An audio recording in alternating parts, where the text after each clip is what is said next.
What's going on, Junkie Nation? Gorgeous George and Goes checking in again. Get to talk to one of the best in the business. His name is John Wood. Big John Wood. He's coached many champions in the sport of mixed martial arts for a couple decades now. Coach, I wanted to ask you, let's start off with this. Merab Dvalishvili's got a big fight coming up. Of all the guys and gals you've coached over the years, what is something Merab does the best? Man, it really is crazy, and I've gone on and said this before. Like, I never would have a million years guessed that I would have been able to build the relationship, coach fighter relationship that I have with him. One of his best abilities, everybody knows the cardio, everybody knows his toughness, everybody knows all that stuff, but learning, man, his ability to learn, his ability to grasp concepts, and he does it in such a different way. It's crazy. Like, the dude just learns at a different level, and that's what has really helped him to become a champion, to become who he is. So I just like, and if you outside of the gym and the things you see on Instagram or social media and all the craziness that he comes of jumping into a lake and smashing his head or doing this or almost falling off a mountain, that's all real stuff. Like, the dude's a crazy man, but he just learns at such a different pace and rate and the ability to absorb, and it's just his ability to learn has really impressed me over the years. Have you seen those traits, um, I guess, get absorbed by other team members? Like the guys leading by example, and now they're up in their game too? Yeah, obviously it's always great when you can have a champion in the building and someone for people to go, oh my God, I want to be like this or achieve what this guy has.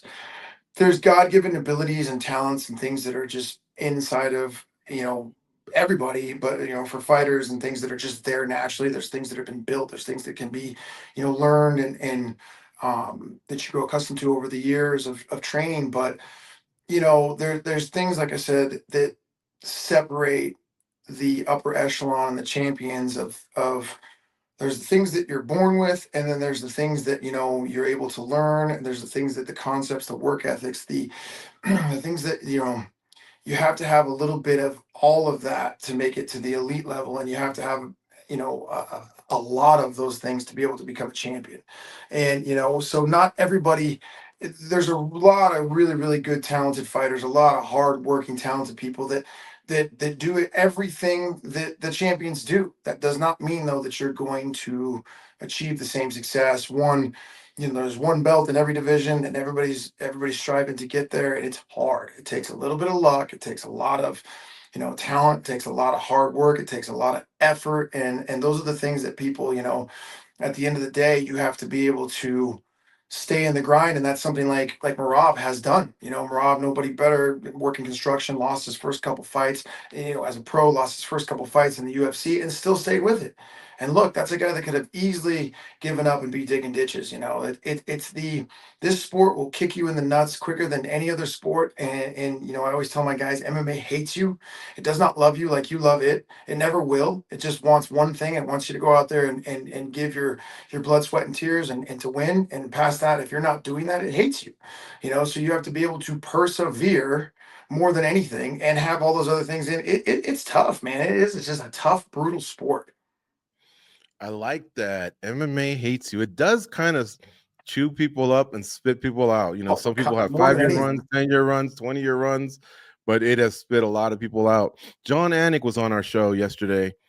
I asked him, what would it take Merab to surpass Aljo and Dominic Cruz as the greatest bantamweight ever? So for a long time, a lot of people said it was probably Cruz. And then when Aljo had his run, they said he was either catching him or maybe caught him.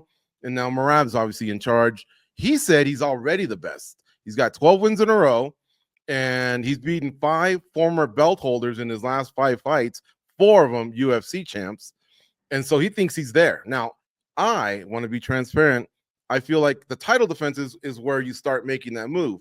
So he's got one, a big one. Nurmagomedov is past him. And now if he beats Sean O'Malley, that would be another champion and another title defense. I feel like he's creeping. So convince me, coach. What do you think? John's already there. John Anik's already there. I don't know what Goes thinks, but I think he needs maybe 1 or 2 more. But what do you think? Yeah, so I was one of the first people to make this statement, and I got my ass chewed out online about it from everybody. And I had the asterisk next to it. Had those guys, I believe that per talent wise of who he's beat, he's already there. If those guys were all title defenses, title challenges, it's no question. If you put a Correct. title defense next to all those guys, it's no question. So I think that we're going to be able to shortcut the line a little bit by the amount of talent that he's beat already.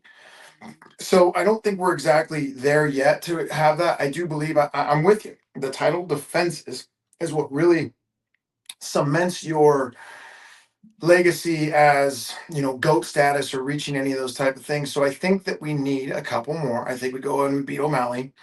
And then I think we go and beat whoever's next there. And then I think I don't think there's any question. I really don't. I really don't think there's any question. Body of work, I will say, I think he has the best body of work out of any fighter in that division, pound for pound. I think that, as far as GOAT status, it's very hard to achieve that, without those title defenses. So I think a couple more and we're there. I don't think we have to have like this crazy monumental like defend for, you know, 10 years to get there. I think, like I said, the body of work that he has done makes us jump the line to that process a little bit faster. And I'll say I'm with you guys too. I feel like the title defenses, but the little outside factor that people don't understand is how cutthroat this division is. And outside of that title picture, these guys are kind of picking each other off, but they're going to continue to have long careers. And those wins that Merab has over them are going to look even better as these Yeah. guys' careers progress and they get bigger wins and all that. And then you go, but Merab beat them all. I think that's going to even help him even past when he probably hangs up the gloves or whatever. So it's definitely a crazy situation, man. That guy's a beast. I want to talk to you about Zhang Weili. I have a question. There's a fight this weekend, Macy Barber, Aaron Blanchfield. A lot of us feel like that's going to dictate whether we may actually see Zhang Weili and Shevchenko. Do you agree? Is that a possibility? Yeah, I mean, I was actually speaking to her online the other day about what the next plans are, and nothing definitive. But I in my heart believe that now is a really really good time if you're going to make the Shevchenko fight. I think this is the time to do it. I think you have Weili and Shevchenko go ahead and do it. They're both sitting on a good couple win streaks here now, and I just think that like before that fight passes us by, because it eventually will. Again, going back to what I said, as MMA does not love anybody. It hates you. It's going to try to take everything it can. That fight will get taken away with, from us if we don't, get it sooner than later. And all these, as you're as a fighter and the longer you're in the sport and you're getting older and you're winning and you're winning, the competition just keeps getting younger and better, so eventually it's bound to have something happen to one of them that kills that fight. So I think now is the time that you go ahead and you put that fight together. You have two living legends of the women's division go in there, fight their ass off. It's a fight that I think would be super entertaining, super, just it's a pick 'em fight, like of they're both just like I said the best at what they do. So I think now is the time if you're going to do it. Now, Whaley's pretty much, well, I don't say pretty much, but I think ultimately cleaned out the division except for maybe Janjobra would be the next, option potentially for her. Um, and then, figure it out. The 125 division isn't going anywhere. There's a lot of girls in there. I think you can throw that fight together, and then whoever wins it, out of the Blanchfield and Macy Barber puts potential, a contender up there. Blanchfield's obviously on her way up, so it's I think the fight should be booked now. I really do. I just wanted to jump in real quick. I also think Jandarova has earned a title shot because she's won 5 in a row. Hmm. And so I was on the side of have Zhang Weili fight Jandarova and Valentina fight the winner of Blanchfield Barber. You said something interesting that just hit me. Let's make this fight before we can't make it, because history has shown us so many fights that we missed out on because maybe we tried too hard Yeah, to, really clear out the divisions, or just a contract negotiation, or someone gets hurt, and next thing you know, there's regret. And I hate that because we've yeah. missed out on so many fights. So you may have actually just convinced me with that comment, Coach. Yeah, I mean, we've seen it how many times, how many times do we want to see, Anderson and GSP, or GSP and anybody at that point in time, it's just one of those things where, like, it just can't be the same concept of what we're going through with Jones and Aspinall right now. Like, that fight's going to pass us by unless it's done right now. Whether Aspinall obviously deserves to be able to stay, he's young, he's active, stay fighting. John's a legend. He can make he has a decision to make, to do whatever he wants. But let's just make a decision, because this fight, these super fights, these fights between legends, they will pass you by. They will get, something's going to happen. It's just the luck of the sport, or the unluck of the sport. This will get taken away from us. I think everybody's sitting, in a great position to make this happen. So look, let's just make it happen. Let's go, give those two a big payday, give them a big, that's a main event worthy fight, no problem. And let's watch these two ladies battle out for literally the best woman in the world, right? Really. John, throughout the years, you've had some pretty cool designs for Syndicate. That one might be my favorite. That one's pretty sharp. I did want to Thank give you. you that. Thank you. You're talking about MMA and how it can hate us.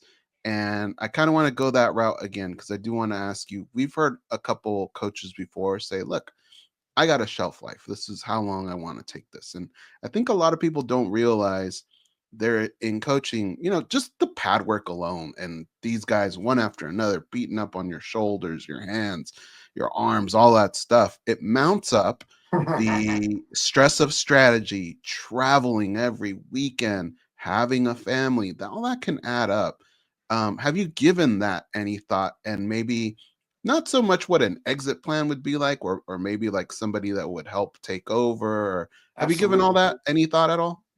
Absolutely. Think about it every day. The last couple of years, I've really, really focused on building more of a professional aspect to the team, to where there is the people that will come next, from me, because it's unrealistic to think that you're going to do this forever. I do think I will be in the gym forever, but there will be people that will be taking over and doing duties of the hard work. And I have an amazing coaching staff, assistant coaching staff, that I've been building for the last 2 years now. And it's just the right people at the right time. I'm still looking for pieces to the puzzle to keep adding new pad holders, adding coaches, potential former fighters that maybe be looking to retire to come into it. I've been building everything from just a like really trying to take the model of professional sports, like a football team, to basically kind of start building a little more professionalism, just not even for myself but for the fighters, to make it easy for them, but also to make it easy for me. Like, we've got, I think, 4 or 5 MMA coaches now, and it this last year is the first year where I've been able to be in Australia and have 4 other fights going on all over the world, and having success and not having that stress where it's only me. So I've already been thinking about those things. I mean, I had a full shoulder reconstruction on this a year and a half ago. I've got 12 bolts in my shoulder holding it together. Jeez. I just almost died 6 months ago from having a sepsis in my shoulder and having this one gone. I've snapped off both bicep tendons. I currently have a broken wrist that actually Wei Lee broke 3 camps ago, and it just rebroke again. But that's the thing, is like, if you want to get in this, I somehow, as an idiot when I was younger, I was like, oh man, coaching will be so much easier. I don't have to deal with this. It's a million times harder. It's a million times harder on your body. It's a million times harder on your family. It's a million times harder on everything. So June, I'm not even going to be home in June. I fly Monday to Jersey for Merab. I'm going to go straight over to Georgia with him for a couple days. From Georgia, go to Azerbaijan for Nazim Sadikov and Khalil Roundtree in that little fight, and then I think from there to Atlanta. Like, so I'll be in Azerbaijan for my birthday and Father's Day, or maybe Georgia for Father's Day. But it really is one of those things. As a coach, it has to be a selfless job. And that's why you see a lot of fighters that aren't able to make the switch to coaching, because it's selfish. Fighting is 100% selfish. Coaching is 100% selfless. And that is what you have to go and sacrifice your body. You have to sacrifice the time. Everything comes with a cost. If you want to be the best at anything, it comes with a cost. If you want to make more money, it comes with a cost. If you want to have a big team, it comes with a cost. So I've been thinking about all those things, obviously making, smart business decisions. We're in the process of, buying the building here to expand and keep growing here, coaching staff, building. But yeah, I mean, I think I've got, 4 or 5 more hard, good years left into me before I start kind of segueing to the, hey, you're going to hold pads and I'm going to sit there and give my 2 cents, and game planning and things like that, which is already starting to kind of happen because of the staff and the people that I have here. Jojo took over when she retired. She runs the gym, up front now. So she's taken a lot of that stress off me. My assistant Emily basically is managing the team and running. We have camp meetings, we do all this stuff. So it's really becoming streamlined so that those things do start to become, when they do start to become more apparent, that there is a plan. There is a plan, and that's I think just the smart way to go about it, because again, you never know what's going to happen. I saw Khalil. Actually, let me ask you something before I get to him. You almost died. Were you kind of like just embellishing a little, or like did you really No, have a rough bout? no, no. So crazy deal. I had a staph infection in my shoulder, and I Hmm. did not know that. I had some pain in my shoulder, so I thought I had like retore my labrum. So I went and got a stem cell injection into my shoulder, which I thought was an injury, but was a lingering staph infection. So I just basically supercharged that infection, and within 3 days I went septic. I had 105 fever. I almost God lost my damn. arm, and I was actually on a fight trip. So I was out in Kansas City, I think somewhere with Shanna Young for a fight, for Invicta fight. I don't even remember the fight. I think I had 103, 104 fever, and in my mind, when I got out there, I thought something was wrong, and I went to the ER, and they gave me a shot, and my doctor called me in some antibiotics. So I thought, okay, the antibiotics are going to kick in any day. So I had to go from Texas to Fury, to from there straight to, I think, Kansas City, and then by the time I got back home, I could barely walk. Straight to the ER. Within an hour, emergency surgery to cut my shoulder open, clean it out. I had a PICC line in my heart for 6 weeks, antibiotics every day, twice a day.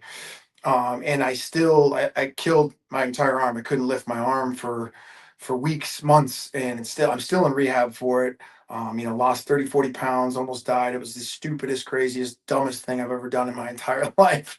And so yeah, so that was fun. And I'm still recovering, a lot of nerve damage and things like that. But it really is just it's part of the journey. Really, really fun story to tell people. That's crazy. I'm a little sensitive to it because I'm getting rehab on a shoulder injury. You Yeah. said you injured both shoulders, torn both biceps, broken wrists. Dang. Like, hey, coach, maybe take the summer off, no? And just come back That's the refresh for unfortunate 90 part. days or something? There is no off season. There is no off season for what we do. So it's constantly on the grind. Like, that's the problem. And that's where, like you brought up the mention before of having, an exit plan. It's, you have to have a staff. You have to have a staff at the highest level to be able to, if you want to compete at those levels. Like, you have to have a staff that's competent to have, be able to, a staff for the amateur team to build that all the way up into the pros, the people that can do everything. You have to have a staff of competent coaches and, assistants and people around you to be able to build this. You cannot, it is no longer a 1 or 2 man show. There's a lot of gyms that operate like that, and I understand why, because the more you bring in, the more hands in the pot. There's more people that are, this is a snaky business we got. People are always trying to Mhm. steal and backstab you and take your fighters and take your this and do that. It's a very dirty, underhanded thing that, goes on a lot of times behind the scenes. But so I've been really working on building guys up from within, but you have to have it. Like, if you want to compete, the biggest gyms in the world that are doing the best have a staff of, just of people that are there willing to work. Wow. Well, I'm glad you're on the road to recovery, but that's a crazy story. Yeah. Yeah. All right. So let's get back to Khalil. We'll end with this. He had done an interview where he had, talked about some changes, and he mentioned something about the communication with the corner. So for a moment, I almost thought, did he jump camps? But I see you guys are still working together. you'll be traveling to Baku. What did he mean by that? Did he just mean like, his ability to listen better, or the communication from the corner? Do you know what I'm talking about? Listen, Khalil is he's a very interesting, different guy. Like he's always been that way. He's always been kind of a wanderer, roamer. Like he's always done his own thing, within the team. I've been with him for almost 15 years now. And this isn't the first time like other people have been brought in or things or this or that. That's just what Khalil. He likes to get different looks. He likes to get different things. I haven't gone anywhere. I haven't been, like the things you're seeing now, with he's got a good deal with Jackson Santos. I'm happy for him, on that sponsorship or whatever it is they're doing. There's some good people involved in that, and they're building something over there that's great. But my job is the coach to make sure to oversee that the game plan and the things are going the way that they're going. What he does in his business life, and that's pretty much the most I'll say with it. Is what he does for his business, what he does for you know his future is and I'm very happy for him that he's got these opportunities, is not necessarily what's actually happening behind the scenes. As far as I hate to break it to people, but social media isn't really always real life, Hmm. on things. So we've had our talks, we've had our communications. I know exactly what's going on. I know what he has going on. I see and talk to him every week, every other day, working, doing whatever. He does, like I said, he has split this camp up a little bit, where he's gone out there to the Santos, gym, whatever, like I said, they got going on there, and helping them build their product, their gym team, whatever, clothing company, all that kind of stuff. And like I said, I'm happy for him. I think it's great. I Yeah. think those opportunities for a fighter, when you can go and make money doing something outside of fighting, especially something like that can make, even, it could be the longevity of him, getting involved with a company like that is great. So my job, I tell everybody, my job is to help fighters achieve whatever it is they want, as a fighter, as a man, as a person. And so there's a lot of those things that are happening for him now that he talked about 10 years ago that we had a conversation now. So I'm not ever going to stand in the way of those type of things. But just, yeah, as far as like whatever he talks about, like there's always something getting said from somebody. We're all good. We've never had, I mean, other than Pereira, we were on a 6 fight win streak, five finishes, a few fight of the nights, performance bonuses. We don't have a problem. We're all good. That's great to hear. I'm glad you'll be in Baku Azerbaijan with him. I've seen this organically since amateur MMA, until that Pajeda fight where he was so close to Yeah, winning the title. It'd be really cool to see you guys have that yeah, moment together, because you've really raised absolutely. him since he was a young man to where he is now. Yeah, Mhm. and we've both grown a lot. Like over that period of time. I can say the last few years I've grown more in the last 2 years than I did in the first 20 years of me doing this. So it's always a learning experience, and it's always, learning how to deal with your ego, your own ego, other people's egos, learning how to navigate, all these things that we deal with in the craziness, and having to navigate it with not just him, but 75 other guys all the time. So, it's just a process that I really do hope, and I do believe that we'll see that belt around Khalil's waist at some point in time. And whatever helps us get there, whatever helps him get there, I'm good with. I know you're a collector of video games. What's your latest?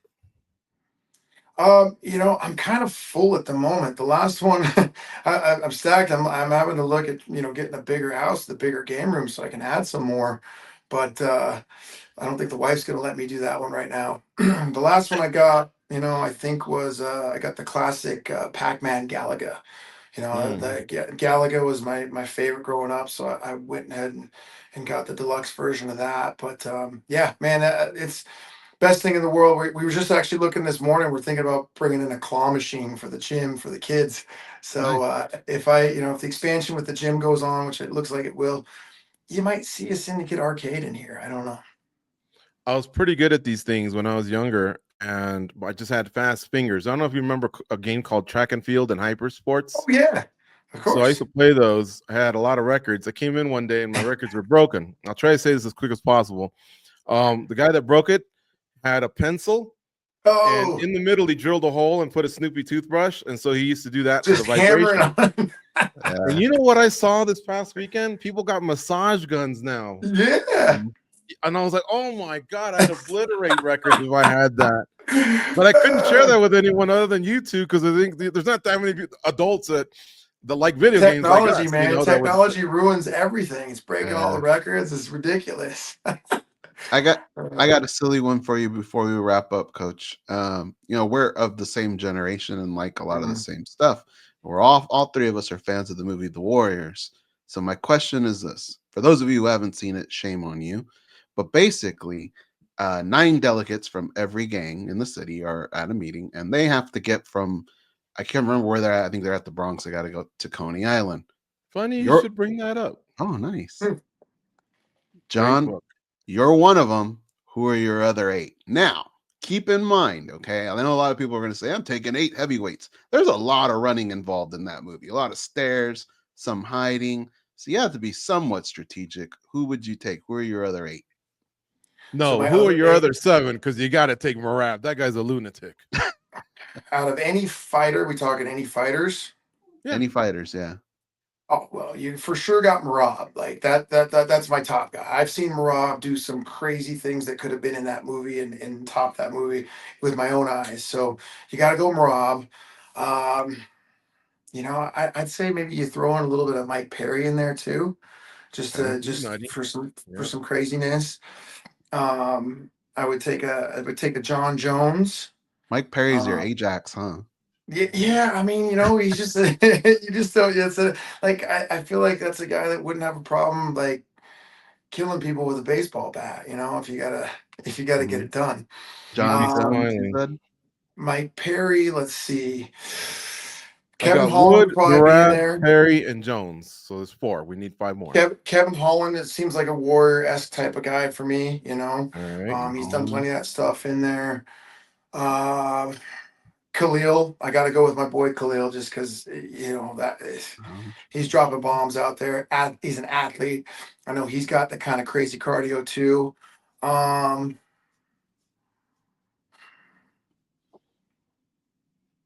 you maybe got to put a Diaz brother in there. I feel like I'm gonna go with Nate Diaz on this one. All Very, right. I think Rapping he'd be baseball very series. good. How many spots do I got left? 2 more. I think you need a brain, a schematic guy that Yeah, can sense things, knows what times the subways are coming, or can hear the radios. Like a Work the fox? radios for the cops. Yeah, something small, someone smart like that. Smart but Hmm. can fight. yeah. Who's that dude? Or does that exist in MMA? No, I'm just kidding. It does. There's somebody there's got a like a. Oh man, I Rich forget. Franklin, he was pretty smart. He was a school teacher. Yeah, that's not that bad. Uh, there's somebody that has a massive degree in something. I forget what it was. Who's very, very smart. Dr. Rosie Sexton. I, I think you need a distraction. You need a Chase Hooper that'll crack you Let's up go. I was on the gonna say, subway. I think maybe we got one coming up. I'd throw like a Jordan Levitt. He's a Or love very it. smart. You never Smart see him fella. coming. He could be a good distraction. He's fighting this weekend, so I feel like that could be he could fit in the Warriors scheme very well. And then you know what? I'm gonna go with Derek Lewis. I'm I was gonna I go gonna like with say that Derek that one. too. Lewis.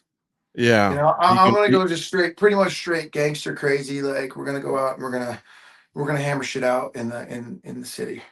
We're probably gonna get texts all day going, wait, cross this guy out, throw this guy in. I know. As soon as I have time to think about this, I'm Uh, gonna shoot you guys. And there's a name I can't remember who I'm thinking of, but we'll get there. But I'm pretty. how about I'd be pretty happy with that team. The only problem with my gang here would be the fact that I think most of them would end up fighting each other yeah, immediately if we were in the same room. All those guys would be fighting before we got out the door. So that's the only uh-huh. problem with picking that team. The guy over your left shoulder too is pretty good. Justin Oh, Gagey. yeah, yeah. You know what? So not only him, but I've got another poster over here. I messed up. I'm gonna replace 2. Take whoever you want off. Max Holloway, Justin Gagey. Those are guys right in Ooh. there. I don't know why I just didn't look like around the this. room. So Hey, we'll kick it so off. just Whoever because we you brought want. it up, Kick. I'm on a trip right now, and somebody gave me this as a gift. This guy right here, you might recognize him. He was in one of the gangs with the roller skates. Yeah, Mhm. He also played one of the Furies, and he wrote a book called Purple Fury about this movie. So if Nice. you really like the movie, check it out. I'm Or gonna I'll have to bring check it that by the out. gym once I'm back, and you can check it out. I don't know if you guys remember, we did like a Warriors thing years ago. Yeah, Remember that skit? That was pretty yeah. badass. You guys should that was pop that fun. back up for We'll shits and pop it back giggles. up, and we'll tag you. Yeah, good stuff. All right, Coach. Sorry we took up so much time. I know you're a busy All good. guy, but it's great catching up with you always. You work with some of the top fighters in the world, so you always have some interesting takes to add to our show. Thank you. Thanks, guys. I appreciate it.